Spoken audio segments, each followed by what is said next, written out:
All right, let's talk about my intermittent fasting schedule. I think you guys are going to really get a lot out of this. I will caution you, though, make sure you consult with somebody or do your research before you just decide to do intermittent fasting. I've had a tremendous experience. I've been doing intermittent fasting now for about a month, and I've just experienced a world of difference. My energy levels are crazy high. My workouts are better. My brain fog is gone. I'm not having crashes in the afternoon. I'm extremely motivated. I just feel more vibrant and probably better than I felt in years, if I'm really being honest. I understand the nature of what intermittent fasting promises, but to feel it and to be able to really live the experience has been such an amazing experience. So I wanted to share that with you because there's a lot of people out there that are having a lot of issues, and they're fitting into this box of, okay, we eat 5 to 8 small meals a day, or you have 3 meals and then snack in between and stuff like that. I was doing that, but every day in the afternoon, as soon as I had lunch, crash. I just felt horrible. My blood sugar, I could tell something was wrong. And so this is a great reset mechanism. I'm going to experiment to see if it's a good long-term solution. I've talked to some doctors that are friends of mine that don't believe it is a good long-term solution, but I also have ketosis experts like my friend Ben Azadi, who got me on this schedule to begin with. I'm going to link him up here. This is his YouTube channel, and below you can listen to the podcast episode that we did together. That he does think it's a long-term solution. So there's a little bit of controversy around whether or not it is long-term and sustainable. I'm going to do it for as long as I continue to feel good, but I'm going to tell you exactly what I'm doing so you can try it as well and see if it works for you. I will caution you one more thing, and then we're going to move into the content. Men typically will do better.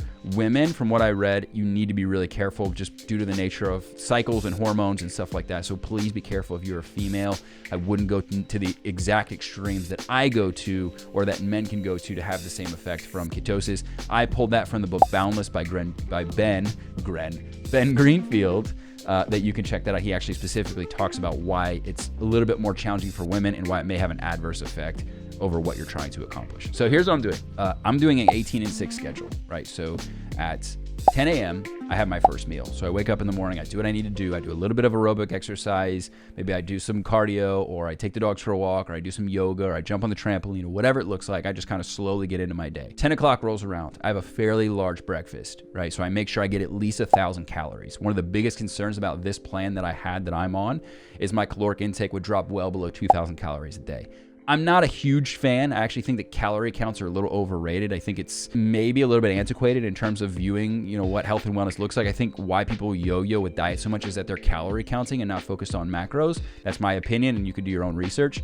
But I feel like we're too tied to that number specifically. However, I also don't want to get 500 calories a meal and then end up losing 25 pounds, and I don't want to lose 25 pounds. I want to keep some muscle mass, keep my physique and stuff like that, just lose some of the undesired weight. But for me, it's more so I want to feel better. I want to have sustained energy throughout the day. I don't want to have brain fog and all the things that I was experiencing that I actually found out from my labs were affecting me. So my recent lab showed that I was having insulin resistance issues, and my 23andMe lab showed actually that I have a high propensity, 42% chance of developing type 2 diabetes between the ages of 34 and 80. So massive chance. So for me, intermittent fasting makes a lot of sense because it does help to manage your blood sugar levels. It helps to the gut. If you're trying to reset the gut and you're having a lot of digestive problems, it helps give your gut a rest. It's also great for autophagy. So if you don't know what autophagy is, it's basically this is how Ben describes it. My friend Ben, he says, basically it's like if you have food in the refrigerator that's gone bad. Instead of just, pushing it to the back and putting more food in, autophagy is like going in and scraping all that food out. So when you don't eat for certain periods of time, you do intermittent time-restricted eating, what ends up happening is that the body goes in and cleans out some of those bad cells. And so it does have an amazing, it's like nature's reset button, right? So if you have some of those issues, or you haven't, you're feeling a lot of health issues, stuff like that, and you respond really favorably to intermittent fasting, it's likely that your body is really taking advantage of that reset period. So if that's you and you try it out for a couple of days and you feel great, that's entirely possible that's happening. So I do 10 and 4 eating schedule. I do that Monday through Friday. Now, Friday night at dinner, I eat a very large meal because I then go 24 hours all day Saturday without my next meal. You may think it's hard. It's actually not as hard as you think, specifically if you're doing the second component of what I do, which is under 50 carbs a day. So I'm really in ketosis throughout the week, and I eat that high-fat meal, high-protein meal at dinner, and that usually carries me. Now, what I have found is that between hours 18 and 24, I'm almost in like a euphoric state. Like I have like these wonderful ideas. I have a lot of clarity. I have this energy. It's like a high to a large degree. And I actually have really been enjoying that and loving the fact that I'm giving my body a rest. If that really sounds, like it makes sense. Saturday is usually my day of rest, and adding 24-hour fast to that has like just taken it to the next level. So I feel fantastic. Honestly, by the time the 4 o'clock time window comes around on Saturday when it's time to eat dinner, sometimes I don't want to eat. Like I'm like enjoying it so much that I don't want to eat, but I go ahead and continue my schedule anyways. Now, Sunday, I get back to the regular 10 and 4 schedule. However, one thing that Ben told me, Ben Azadi from Keto Camp, told me is that eventually after 2 months, what you want to do is to have at least one refeeding day, right? So for me, it's going to be Sunday. I'll still keep my 10 and 4. However, he said that's basically going to be like your cheat day. So you can have over 100 grams of carbs on that day.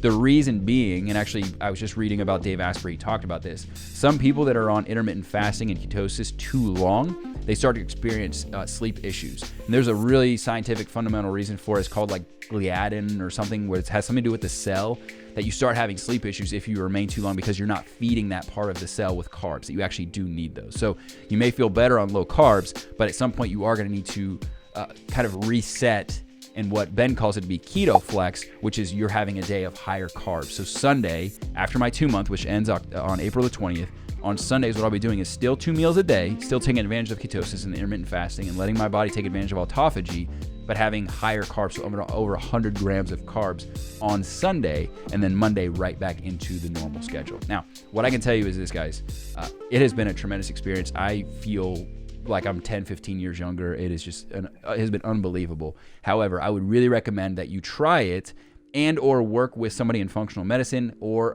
a practitioner that you trust that is more inclined to consider alternative medicine, right? Or alternative ways of achieving health and wellness to really make sure this is right for you. If you have other conditions that maybe would be not conducive to you taking advantage of this, or if you start feeling poorly doing it, I would get off. If, like I said, if you're a female, be very, very, very careful. But I wanted to give you my blueprint because it's helped me so much. I would love to hear how it helps you. Drop me a comment below. Again, 10 and 4, Monday through Friday. 24-hour fast on Saturday, 10 and 4, higher carb after 2 months on Sunday. And make sure to check out my friend Ben Azadi at Keto Camp for more information like this. But don't forget to like, subscribe, hit the bell for notifications, and I will see you guys in the next one.